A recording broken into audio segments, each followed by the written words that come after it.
चलिए सर, यहाँ पर ध्यान देना, क्या लिखते हैं, premium on shares has not been received and stands credit to security premium as due but not paid. इस केस में ये लोग क्या बोल रहे हैं कि सिक्योरिटी प्रीमियम भैया मेरा ड्यू तो हो गया लेकिन रिसीव्ड नहीं हुआ।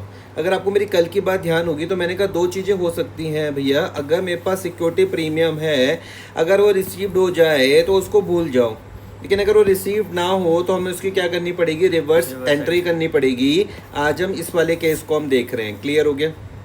चलिए तो देखते हैं आपकी बुक क्या बोलती है।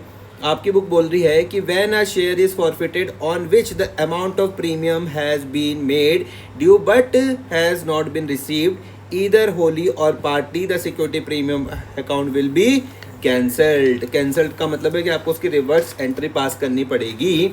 And the time at the time of making due security premium account will be credited, the journal entry will be as follows।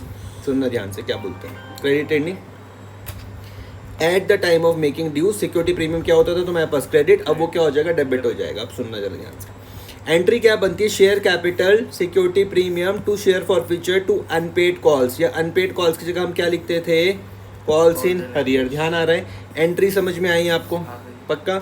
ये कब होगा केस, यहाँ पे आप सिक्योरिटी प्रीमियम को आप डेबिट में कब लिख रहे हो, जब आपको सिक्योरिटी प्रीमियम का पैसा रिसीव्ड नहीं हुआ है। एक क्वेश्चन से हम समझते हैं।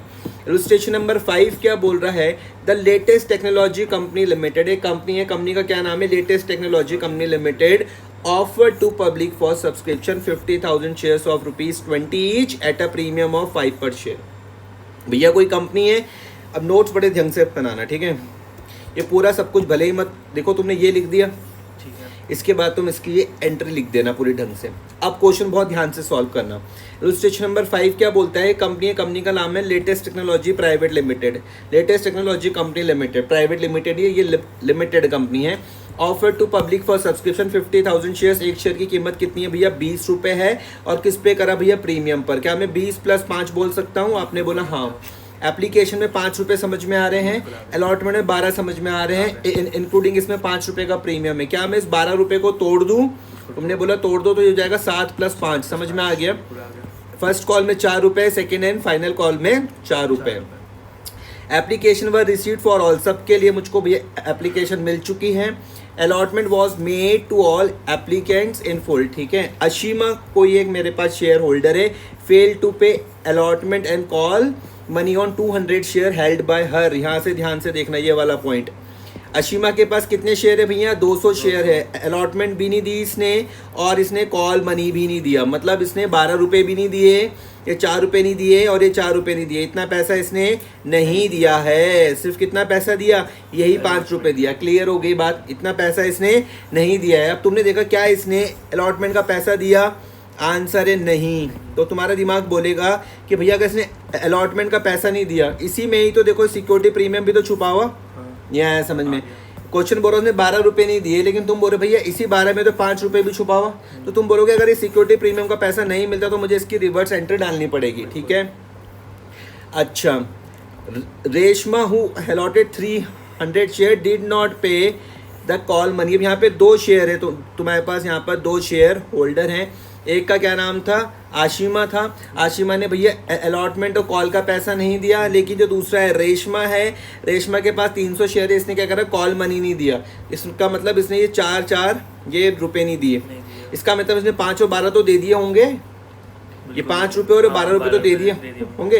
तो तुम बोल रहे हो कि भैया रेशमा के केस में ध्यान दो, रेशमा, अर्जित पे ध्यान मत दो, रेशमा पे ध्यान दो, ध्यान से समझना। तुम बोलोगे रेशमा के केस में कि भैया इसका कितने शेयर है, 300 शेयर है, इसने एप्लीकेशन का पैसा दे दिया, अलॉटमेंट का पैसा दे दिया, तो तुम बोलोगे इसका मतलब इसने प्रीमियम भी पे कर दिया होगा। तो अगर प्रीमियम मिल जाए तो मैंने उसको क्या बोला था कि उसको भूल जाओ। अब ध्यान से समझना, अशीमा वाला केस देखो ध्यान से, यहाँ पर क्या लिखा हुआ, share capital security premium to share forfeiture to share allotment to first call to second and final call. सबसे पहले समझो कि यहाँ पर मैं शेयर कैपिटल में कौन सा पैसा लिखता हूँ, कॉल्ड अप लिखता हूँ।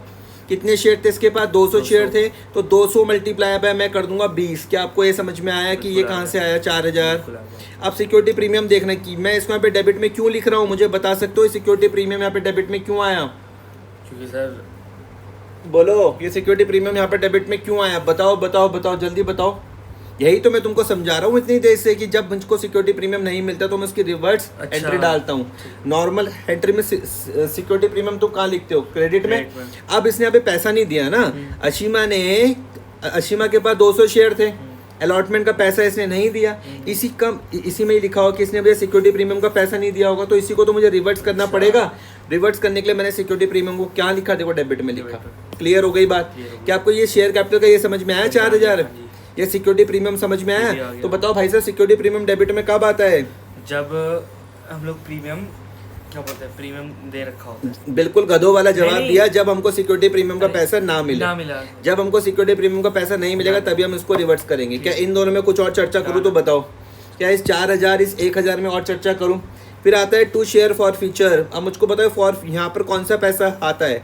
टू शेयर फॉर फ्यूचर में कौन सा पैसा आता है? टू शेयर फॉर फ्यूचर में कौन सा पैसा आता है? बहुत बढ़िया, तुमने बोला उसको हम क्या बोलते हैं? Paid up. जो पेड अप हो चुका हो, तुम बोलोगे सिर्फ 5 रुपये तो मिले, सिर्फ 5 रुपये तो मिले, तुम क्या कर दोगे? 5 मल्टीप्लाई बाय कितना? 200। तो 200 मल्टीप्लाई बाय 5 कितना हो गया? 1000। क्या ये समझा पाया मैं तुमको? क्या ये समझा पाया मैं? अब बताओ इसमें मैं ये 4000 समझा पाया? ये 1000 समझा पाया ढंग से कि क्यों हुआ? ये फॉर फ्यूचर में समझा पाया? अब जो ये वाला पैसा ये कौन सा है? जो रिसीव नहीं हुआ, जो नहीं हुआ है। तो या तो तुम इस तरीके से लिख लो, ऐसे ही लिख लो तुम, चलो। या तो इसका दूसरा तरीका मैंने क्या बताया था, क्या लिख दो? Call scenario. तुम बोल रहे हो अलॉटमेंट में यहाँ पे 2400 इसलिए लिखा क्योंकि ये पैसा मुझको नहीं मिला। ये फर्स्ट कॉल में इसलिए लिखा क्योंकि ये पैसा मुझको नहीं मिला। सेकंड एंड फाइनल कॉल में इसलिए लिखा क्योंकि ये पैसा मुझको नहीं मिला। ये मैंने किसके लिए डाली? अशीमा के लिए। क्लियर हुआ? दूसरा कौन सा पार्टनर था? रेशमा था। तो रेशमा के लिए देखो, क्या रेशमा ने ये प्रीमियम का पैसा दे दिया? रेशमा का केस देखो, Reshma was allotted 300 share, she did not पे द कॉल मनी। तुम बोल रहे हो भैया इसने कॉल का नहीं दिया और सेकंड कॉल का नहीं दिया, इसका मतलब इसने ये दोनों तो दे दिया होगा। तो अगर उसने सिक्योरिटी प्रीमियम का पैसा दे दिया तो मैं क्या करता हूँ? भूल जाओ। तब देखो इसके केस में तुमको यहाँ पे सिक्योरिटी प्रीमियम देखो डेबिट में दिख रहा कहीं पर नहीं, लेकिन यहाँ पर दिख रहा था। अंतर समझ पा रहे हो? तुमने कहा share capital DR to share forfeiture to share first call to second and final call. Clear हो गया? नहीं आई बात समझ में? गलती हो गई इनसे, माफ़ कर दो इनको। ये लो 1200 मैंने यहाँ लिख दिया। अब सुनना, मुझको बताओ ये 6000 क्यों आया भैया शेयर कैपिटल में? ये 6000 कहाँ से आया? ये यहाँ पे कौन सा पैसा आता है? बताओ यहाँ पे शेयर कैपिटल में कौन सा पैसा आता है? तुमने बिल्कुल सही जवाब दिया, कॉल्ड अप। समझ में आया? तो कॉल्ड अप कितना हो जाएगा? 300 मल्टीप्लाई बाय 20 कितना आ रहा भैया? 6000। क्या समझा पाया मैं? बिल्कुल। ये शेयर फॉर फ्यूचर में कौन सा पैसा आता है? जो कंपनी को रिसीव हुआ। क्या बोलते हैं उसको? Paid up. ये 3600 समझ में आया? इन दोनों में कौन सा आ जाएगा? जो नहीं मिला। अब थोड़ा सा जरा ध्यान देखो, जब इसको और इसको कंपेयर करके देखो, तुम्हें क्या मैं समझा पाया? ये सिक्योरिटी प्रीमियम यहाँ पर कब आ रहा और कब नहीं आ रहा। तुम इन दोनों की एक साथ एंट्री भी बना सकते हो, इसको हम बोलते हैं कंबाइंड एंट्री। कंबाइंड एंट्री मतलब मैं दोनों को जोड़ देता हूँ, इस वाली को भी और इस वाली को भी मैं अगर जोड़ के मैं बनाता हूँ। तो देखो शेयर कैपिटल में कितना आ रहा है? 10,000 आ रहा है। शेयर कैपिटल में 10,000 आ रहा है। देखो कितने शेयर थे, ध्यान से समझना। ये 10,000 कहाँ से आया? 300 शेयर तो ये हो गए, 200 शेयर ये हो गए, यहाँ से समझो 300 शेयर ये हो गए, 200 ये हो गए, कितने हो गए? 500। तो ये आया होगा भाई कैसे? 500 मल्टीप्लाई बाय 20। पहले इतना ध्यान दो, क्या ये समझा पाया मैं तुमको? सिक्योरिटी प्रीमियम तो तुमको समझ में ही आ गया। कितने थे इसके पास? 300 दिया है समझ में। 300 इंटू कितना? सिक्योरिटी प्रीमियम 5 रुपये का था। तो 300 मल्टीप्लाई 300 थे इसके पास शेयर, 200 थे ना अशीमा के। तो यहाँ पर आ जाएगा 200 मल्टीप्लाई बाय 5। क्या इतने में कोई दिक्कत है तो पहले बताओ? पक्का? अब शेयर फॉर फ्यूचर किस किस के क्या करें? क्या तो तुम यहाँ से भी देख लो कि 3600 ये हो गए और 2400 ये हो गए, दोनों को जोड़ दोगे यहाँ पर ये आ जाएगा तुम्हारे पास। आ रहा क्या इतना? देखना जरा, यहाँ पे शेयर फॉर फ्यूचर में कितना है? 3600 और यहाँ पर कितना है? 1000। शेयर फॉर फ्यूचर में कितना? 1000। तो 1000 प्लस कितना? 4600 कितना आ रहा टोटल? कितना आ रहा है? 4600 आ रहा है और बाकी कितना आ रहा? 3600। देखो 3600 ये है और 1000 ये है, तो टोटल कितना आ रहा? 4600 आ रहा है। क्या ये समझ में आया? अलॉटमेंट में देखते हैं भैया, यहाँ पर कितना है?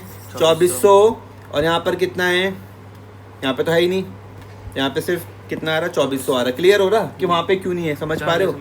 और यहाँ पे देखो फर्स्ट कॉल में यहाँ पर कितना था? 800। यहाँ पे कितना था? तो ये 1200 सॉरी 1200, 800 1200 कितना हो गया, 2000 हो गया। और फाइनल पर भी कौन देखो 800, वहाँ पर भी 1200, और कहाँ यहाँ पर ये रहा 1200। 1200 कितना हो गया टोटल 2000। इतना समझा पाया मैं तुमको, ठीक है। अब इस क्वेश्चन को तुमको एक बार तो इस तरीके से करना है और एक बार फुल क्वेश्चन सॉल्व करना है। फुल क्वेश्चन समझ पा रहे हो, हाँ 2 बार का क्या करना है, एक बार फुल क्वेश्चन सॉल्व करना, एक बार इतना सॉल्व करना। फुल क्वेश्चन मतलब पूरा स्टार्टिंग से हाँ, ठीक है, सॉल्व करना है, करो।